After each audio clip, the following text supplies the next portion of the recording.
ऐसा व्यवहार किया गया जो हमें लगता है शायद पाकिस्तान से जो RDX का विस्फोटक लेकर के हिंदुस्तान की सरजमी पे जो आतंकवादी भी आते हैं राजस्थान या नेपाल के रास्ते में, शायद उनके साथ भी सरकार इतनी बर्बरता और कठोरता से कार्रवाई नहीं करती है जितना बड़ा कार्रवाई हम लोग के साथ किया गया है। कि साला हम लोग बिहारी पुलिस हैं, झारखंड में हम लोग का राज चलेगा ना कि बिहारियों का चलेगा। जयराम महतो यहाँ पे नक्सली संगठन बना रहा है, इसको हम लोग पनपने नहीं देंगे। ये बात वो बोल रहे थे जो SI दरोगा सिपाही जो थे, और वो मूल रूप से उनकी भाषा जो बॉडी लैंग्वेज था वो बिहार के रहने वाले थे। तो हम कहना चाहते हैं, हमने सरकार से कभी अपना नौकरी मांगने नहीं गया, कभी राशन कार्ड मांगने नहीं गया, इंदिरा आवास मांगने नहीं गया, वृद्धा पेंशन मांगने नहीं गया। हमारी तब भी एक ही मांग थी और आज भी एक ही मांग है कि झारखंड में जल्द से जल्द बिना देर किए हुए, लेकिन अब देर करना किस बात का, झारखंड के लोग जो इस चैनल को देख रहे हैं, जो इस मीडिया को देख रहे हैं, वो तमाम झारखंडी भाई बहन से हम कहना चाहते हैं कि 5 किलो राशन लेने के लिए अब लाइन में लगने का ज़रूरत नहीं है। 5 किलो राशन से ज़िंदगी चलने वाला नहीं है। आज आप राशन के लिए लाइन लगे हैं, कल आपका बेटा लगेगा लाइन। जब वो मर जाएगा तो फिर उसका पोता लगेगा। राशन के लिए लाइन नहीं लगना है वो और बार बार टाइगर जयराम का नाम लेकर के हम लोग को जो है मारने पीटने का काम किया गया लगातार। बोला टाइगर जयराम महतो का फंडिंग कहाँ से आता है।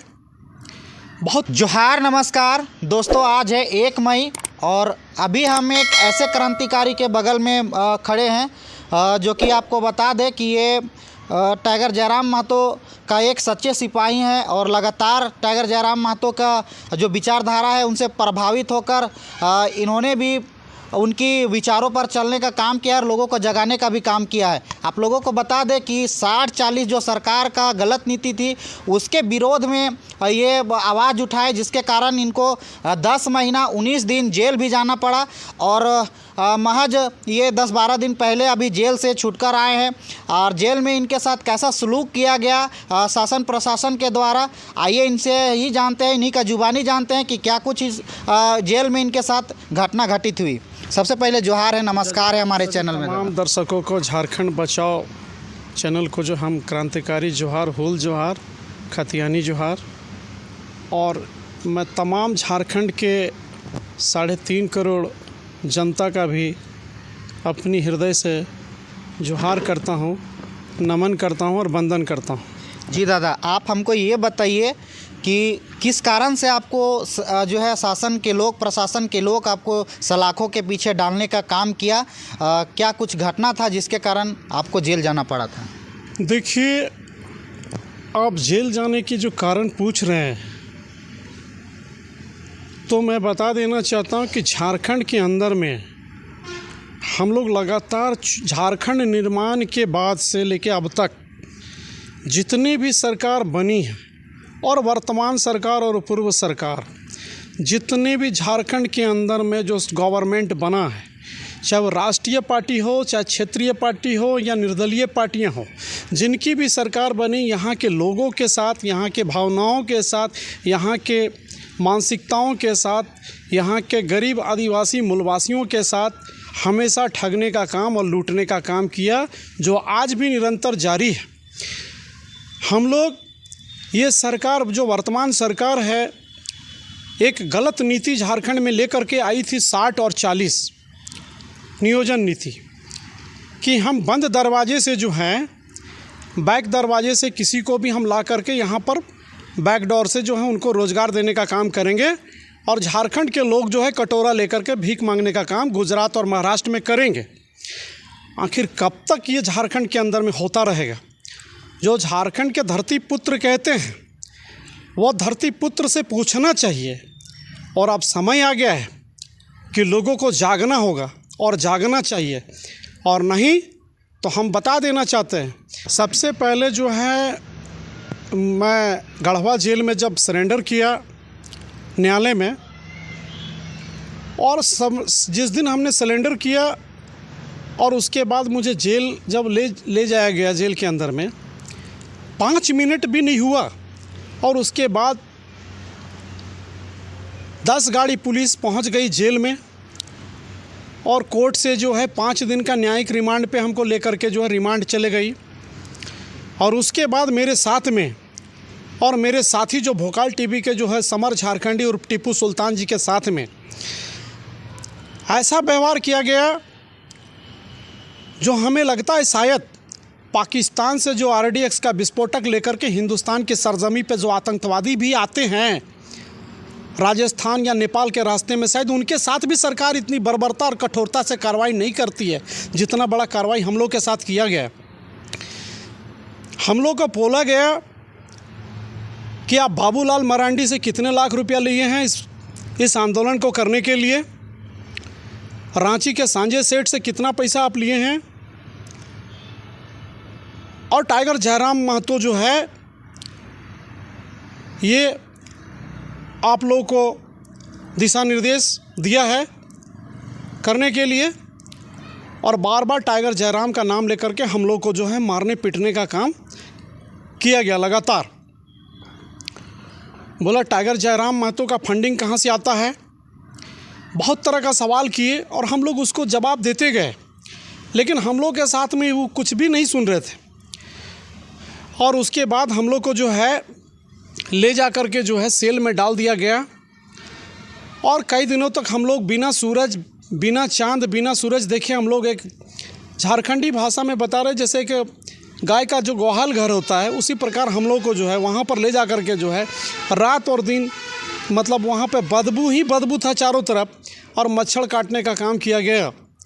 और उसके बाद कभी 1 बजे रात, कभी 2 बजे रात में हमारे साथ में और हमारे साथी जो मीडिया वाले थे टीपू सुल्तान समर जी के साथ में अलग अलग बैरक में रख करके जो है सेल में, अलग अलग सेल में रख करके हम लोग साथ में कठोरतापूर्वक कार्रवाई किया है। ये प्रशासन बोला कि सरकार का सख्त ऑर्डर है, और हम लोग जो हैं झारखंडी को यहाँ ये बात वो बोल रहे थे कि साला हम लोग बिहारी पुलिस हैं, झारखंड में हम लोग का राज चलेगा, ना कि बिहारियों का चलेगा। जयराम महतो यहाँ पे नक्सली संगठन बना रहा है, इसको हम लोग पनपने नहीं देंगे। ये बात वो बोल रहे थे जो SI, दरोगा, सिपाही जो थे, और वो मूल रूप से उनकी भाषा जो बॉडी लैंग्वेज था वो बिहार के रहने वाले थे। तो हम कहना चाहते हैं कि मैं जो जेल गया, कोई अपना ज़मीन बचाने के लिए नहीं गया, कोई चोरी और डकैती के मामले में जेल नहीं गया, और ना कहीं पे मैं रंगदारी उठाने का काम करता था जो मेरे ऊपर में कोई मुकदमा दर्ज। मैं आंदोलन में गया झारखंड की जनता के लिए। मुझे जो है आंदोलन में 3 थाना में FIR दर्ज हुआ, और एक जेल के बाद में लगातार मुझे दूसरे जेल में ले जाकर के शिफ्ट करने का काम किया यह सरकार और प्रशासन। और मेरे साथ में जो है कई दिनों तक हमने जो है मतलब वहाँ का जो व्यवस्था, जो खान पान का जो व्यवस्था था, ना कभी अखबार दिया जाता था हम लोग को पढ़ने के लिए, ना कभी लाइब्रेरी जाने दिया जाता था। लेकिन उसी में से एक व्यक्ति थे चितरंजन तिवारी जी, जो बोले कि ये लड़का कोई आतंकवादी उग्रवादी नहीं है।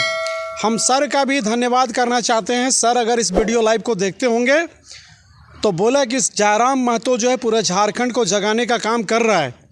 वो ऐसा ही बोल रहे थे। प्रशासन के अंदर भी कुछ ईमानदार लोग बचे हुए हैं।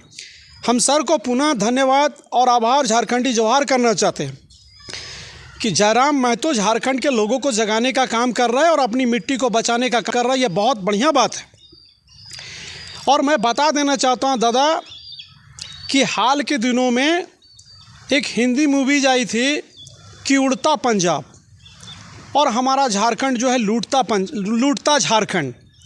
आप देख रहे हैं आज साहिबगंज हो, दुमका हो, पाकुड़ हो, जामताड़ा हो, बालू का लूट, कोयला का लूट। पूरे झारखंड से कोयला जो है धनबाद से जाती है, और ये इस कोयला को जो है विदेश में बेचा जा रहा है। और हमारा झारखंड के कोयला से जो है दिल्ली जगमग है, और हमारे यहाँ 2 घंटा 4 घंटा बिजली काट दिया जाता है।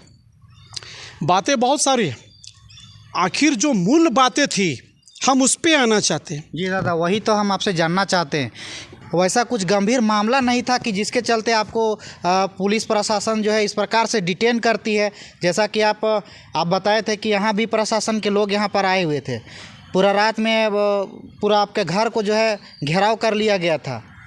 हाँ, आपने बहुत अच्छा सवाल किया और पूरा मैंने एक पुराने जख्म को जो ताज़ा करने का काम किया कि मैं प्रशासन के लोगों से और सरकार से भी ये जानना चाहता हूँ कि मैं कोई राष्ट्रीय या अंतर्राष्ट्रीय कोई आतंकवादी उग्रवादी तो नहीं था। जी 60 थाना 50 थाना की पुलिस आकर के पूरा पुलिस छावनी में तब्दील करके मेरे घर के लोगों को परेशान किया गया, लगातार टॉर्चर किया गया और हमें और हमारे पूरे साथियों को, जहाँ पर भी जो आंदोलनकारी थे, जिनके साथ में हमारे जो आंदोलन के दरमियान में जो सक्रियता थी, देवेंद्र नाथ महतो हो, जुगेश भारती हो, मनोज दा हो, मनोज यादव जी, सभी को लगातार परेशान किया गया, टॉर्चर किया गया और पूरे झारखंड के 24 जिला का पुलिस जो है मेरे पीछे लगा दिया गया। शायद भारत के इतिहास में पहली बार इस राष्ट्र के अंदर में दाऊद इब्राहिम को भी पकड़ने के लिए इतना बड़ा सरकार जो है कभी बल नहीं लगाई होगी जितना ताकत मुझे गिरफ्तार करने के लिए पूरे झारखंड का पुलिस पूरे बेकरारी के साथ। तो देख सकते हैं किस प्रकार से शासन के लोग इन पर जुल्म किए हैं। ऐसा जुल्म तो एक आतंकवादी के साथ भी नहीं किया जाता है जिस प्रकार से इनके साथ में शासन लोग, प्रशासन लोग इनके साथ में सलूक किए हैं। किस प्रकार से आप बीती अपना बता रहे हैं, सुनकर काफ़ी दर्द होता है कि इस प्रकार का जो है जुल्म किसी भी अपराधी के साथ में नहीं होना चाहिए था। ये तो कोई अपराध नहीं किए थे, ये लोगों को जागरूक कर रहे थे। जिस प्रकार से झारखंड में अभी जागरूक चला रहे हैं, करने का काम कर रहे हैं टाइगर जयराम महतो, उन्हीं के कदमों पर ये चलकर लोगों को जागरूक कर रहे थे और उसी में इनको जो है ऐसे संगीन मामला दर्ज कराकर इनको जेल में डालने का काम किए थे। और क्या क्या हुआ था आपके साथ दादा, थोड़ा वो भी बताइए। और दादा हमारे साथ में जो है जिस समय जेल में रहे, गढ़वा जेल में, प्रारंभ में जो गढ़वा जेल में रहे, बहुत तरह का यातनाएं दिया गया। कई दिनों तक हमें भूखा रखा गया, बोला खाने के लिए इसे चावल नहीं देना है, रोटी नहीं देना है ना। इसके साथ में आतंकवादी उग्रवादी जैसा व्यवहार करना है, होश ठिकाना आ जाएगा। ये राज्य के साथ में जो है मतलब गलत मतलब आवाज़ उठाता है। ये टाइगर जयराम महतो का जो है, ये लोग एक संगठन जेबी केसेस बनाया है, नक्सली की तरह है। ये प्रशासन के लोग बोल रहे थे, वो प्रशासन के लोग बोल रहे थे जो टोटल उनके बॉडी लैंग्वेज बिहार के थे। और बिहार के लोग चाहते नहीं कि झारखंड के लोग कभी आगे बढ़े, ऊंचाई पे जाए। इसीलिए बोलता है कि झारखंड में हम लोग हमेशा जो है राज किए हैं और राज करेंगे। रही बात कि मेरे साथ में और क्या क्या हो रहा था, तो बार बार वहाँ बुला करके जो है मतलब हमें जो है पूछा जा रहा था कि आप लोगों को कहाँ से ये पैसा आता है और बाबूलाल मरांडी क्या मदद किए हैं और संजय सेठ क्या किया। तो हमने साफ स्पष्ट शब्दों में कह दिया कि किसी भी नेता या किसी भी मंत्री झारखंड का या फिर भारत सरकार का किसी भी मंत्री से हमारा दूर दूर तक ना कोई नाता, ना संबंध, ना रिश्ता है। अगर झारखंड की माटी में, झारखंड के राह में अगर हम लोग किसी आइडियोलॉजिकल से जुड़े हुए हैं तो सिर्फ और सिर्फ टाइगर जयराम महतो के हम लोग सिपाही। हमने आंदोलन किया, आवाज़ उठाया, तो बोला तुम ही ठेका ले लिया हो पूरा झारखंड का। हम बोले ठेका लेने का क्या बात है सर, घर हमारा है, राज हमारा है। अगर हम आवाज़ नहीं उठाएंगे तो क्या बिहार के लोग आवाज़ उठाएंगे मेरा हक अधिकार के लिए। ये तो हो गई यहाँ की बात। उसके बाद जो है जेल के जो जेलर है वो लगातार बोला कि इसको जो है एकदम टेलीफोन सुविधा मुहैया नहीं करवाना है और ना अखबार देना है, इस सारा चीज़ों से वंचित रखना है। लेकिन दादा आप सबों का, झारखंड वासियों का, जयराम दादा का और झारखंड राजधानी रांची में आंदोलन के बागडोर संभालने वाले हमारे छोटे भाई देवेंद्र नाथ महतो जी का और झारखंड में आंदोलन को तीव्र गति देने वाले मेरे साथी और बड़े भाई मनोज यादव जी का, जुगेश चंद्र भारती जी का, चंदन जी का संजय मेहता भैया जी का, जो वर्तमान में यहाँ से अभी चुनाव भी लड़ रहे हैं, इन सब का मार्गदर्शन और नेतृत्व हम लोगों को मिलता गया और हम लोग आगे बढ़ते गए। विगत दिनों में 2023 में हम लोग ने लगातार सड़क से लेकर सदन तक आंदोलन किया, धरना प्रदर्शन, मशाल जुलूस। हमारी एक ही मांग थी, हमने सरकार से कभी अपना नौकरी मांगने नहीं गया, कभी राशन कार्ड मांगने नहीं गया, इंदिरा आवास मांगने नहीं गया, वृद्धा पेंशन मांगने नहीं गया। हमारी तब भी एक ही मांग थी और आज भी एक ही मांग है कि झारखंड में जल्द से जल्द, बिना देर किए हुए, लेकिन अब देर करना किस बात का, देर तो हो चुकी है कि चूँकि 4 महीना के अंदर में आपको बता दें कि झारखंड विधानसभा का चुनाव होने वाला है। तो ये सरकार सिर्फ और सिर्फ घोषणा पत्रों में, जो चुनावी घोषणा पत्रों में ये जुमलेबाजी करती है कि हम स्थानीय नीति 1932 का नियोजन नीति ला रहे हैं, लेकिन नीति नहीं, ये बाहरी नीति ला रहे हैं, बिहारी नीति ला रहे हैं। झारखंड के लोग जो इस चैनल को देख रहे हैं, जो इस मीडिया को देख रहे हैं, वो तमाम झारखंडी भाई बहन से हम कहना चाहते हैं कि 5 किलो राशन लेने के लिए अब लाइन में लगने का ज़रूरत नहीं है। 5 किलो राशन से ज़िंदगी चलने वाला नहीं है। आज आप राशन के लिए लाइन लगे हैं, कल आपका बेटा लगेगा लाइन, जब वो मर जाएगा तो फिर उसका पोता लगेगा। राशन के लिए लाइन नहीं लगना है, वो राशन आपको दिया जा रहा है। जो मंत्रियों और विधायकों का जर्मन शफार्ड कुत्ता भी उस राशन को सूंघने नहीं जाएगा, वैसा जानवर खाने वाला से भी बदतर राशन आपको दिया जा रहा है। आपको जागना होगा, आपको लड़ना होगा, आपको पढ़ना होगा और झारखंड के लिए आवाज़ उठाना होगा। लाइन अगर लगना है तो मताधिकार का प्रयोग करना है। अपने झारखंड के धरती पुत्र और पुत्रियों को जो है विधानसभा लोकसभा में भेजना होगा। और हम अभी बता देना चाहते हैं, बहुत ज़्यादा वक्त आपका नहीं लेंगे। अभी वर्तमान में और पूर्व में प्रत्येक दिन ग्रामीण क्षेत्रों में और शहरों में जो बाढ़ के तरह बह करके जो बाहर से आए जो लोग हैं, खलीता खुरता पहन करके, लंबी लंबी मोछे बना करके, बड़े बड़े दाढ़ी रख करके, खलीता खुरता पहन करके गांव में और कंधा में झारखंडी गमछा रख करके झारखंडी लोगों को आंखों में धूल झोंकने का काम कर रहा है। ऐसे बहरूपियों से भी हमको बचना है। और सबसे पहले हम अंत में आपके चैनल से ये बताना चाहेंगे कि पूरे झारखंड के अंदर में कभी भी कोई मुखिया का चुनाव लड़े या विधायक का चुनाव लड़े या सांसद का चुनाव लड़े, ऐसे बाहर के लोगों का इतिहास और भूगोल को जाने कि वो आया कहाँ से है। आज तो कहते हैं कि हम भी झारखंडी हैं। क्या नारियल बेचने वाला, पुचका बेचने वाला, लिट्टी चोखा बेचने वाला, ठेला चलाने वाला, टेम्पू चलाने वाला, गन्ना का रस बेचने वाला, क्या ये सब झारखंडी है? नहीं, ये सब बाहरी लोग हैं। और बाहरी लोग सबसे पहले झारखंड में आकर के यहाँ के सरजमीन पे अतिक्रमण करने का काम कर रहे हैं और अतिक्रमण करने के बाद यहाँ के लोगों का हक और अधिकार को आक्रमण करने का काम कर रहे हैं। और अंत में हम एक चीज़ कहना चाहेंगे, बातें तो बहुत सारी है, लेकिन मेरे अंदर में जो पीड़ा है वो हम बता देना चाहते हैं कि आज मेरे साथ में हुआ, कल कहीं किसी और झारखंडी भाई आंदोलनकारी के साथ ना हो। इसीलिए हम अंत में कहते हैं कि जागो झारखंड जागो, है ना, हक के लिए लड़िए और संविधान को पढ़िए।